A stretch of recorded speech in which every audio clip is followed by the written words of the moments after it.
Arrange marriage ની વ્યવસ્થા સર્વમાન્ય છે.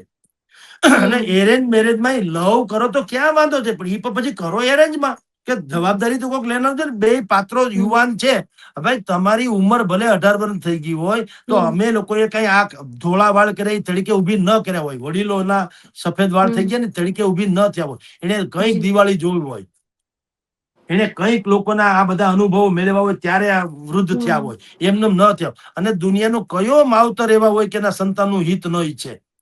તમે પ્રેમ કરો તો કોને વાંધો શું હોય? માની લો કે તમારો પ્રેમી અતિ ઉત્તમ હોય, જેને કે રાધાનો પ્રેમી કૃષ્ણ છે, એના જેવો પ્રેમી હોય તો કયો માવતર મૂર્ખ હોય કે એના દીકરીને કૃષ્ણ જેવો પ્રેમી ન મળે એવું ઈચ્છે? એવું નથી હોતું. પણ કોઈક આલ્ય માલ્ય જમાલ્યો ન થઈ જાય એટલે ડખો છે.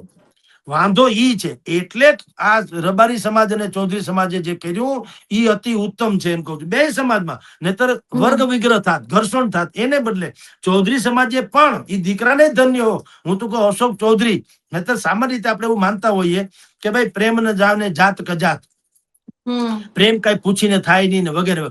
ભાઈ તમારી જે આવેગ છે ને એને પ્રેમ જુદી ઘટના છે.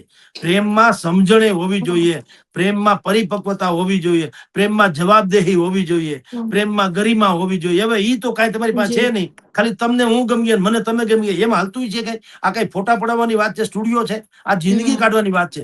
પછી પેઢી દર પેઢીની વાતો છે.